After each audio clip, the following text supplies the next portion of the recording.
We all have been reading, I think, some information about pizzas being delivered to various judges. These pizzas were being delivered to judges' homes. And so that first line of intimidation is, we know where you live. Then it escalated. And it escalated to pizzas being delivered to judges' children's homes. And that was an escalation of these acts of intimidation. Well, just this week, I was contacted by a judge, and I was told that the second pizza that arrived at this judge's house, he had already received one before, the second pizza that arrived at this judge's house was sent by my son, Daniel Anderl. The name that they used on the pizza was Daniel Anderl, my baby boy, who we lost on July 19, 2020. And if it would have stopped there, it would have been bad enough, but it's not stopping, Nicole. Just last night, another pizza. There's 4 now. 4 pizzas that are being sent to judges as threats. And who's the sender? Daniel Anderl. Let me tell you why this is significant. You send a pizza to a judge's house, that's the message, I know where you live. You send a pizza to a judge's child's house, I know where your child lives.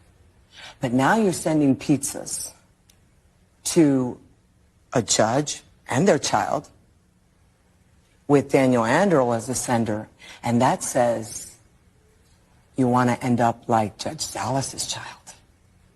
You want to end up like Judge Salas. These escalating threats are a problem, and that's why I'm here today.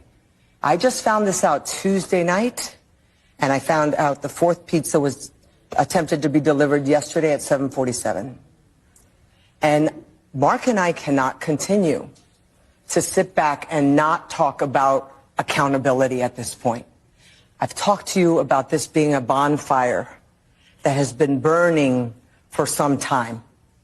Well, I feel now that this administration, that members of Congress are throwing accelerants on this bonfire, and it is now burning, soon to be out of control, and a wildfire is going to form. We have to tone down the rhetoric. We have to stop calling us rogue judges, calling us wanted. We have to stop impeaching judges for doing their jobs. We have to stop calling us corrupt and crazy leftist, unconstitutional judges. This language coming from leaders is creating the situation that we're having now. It is giving license for people to go out there and do us harm,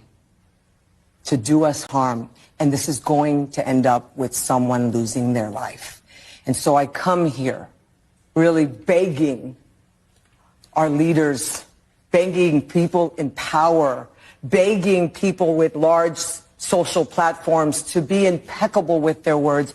If you don't agree with our rulings, there is a constitutional framework that has worked for over 200 plus years. Appeal us. Take us to a higher court. But please, for the love of God, stop all this hatred and all this anger, because it is going to get someone killed.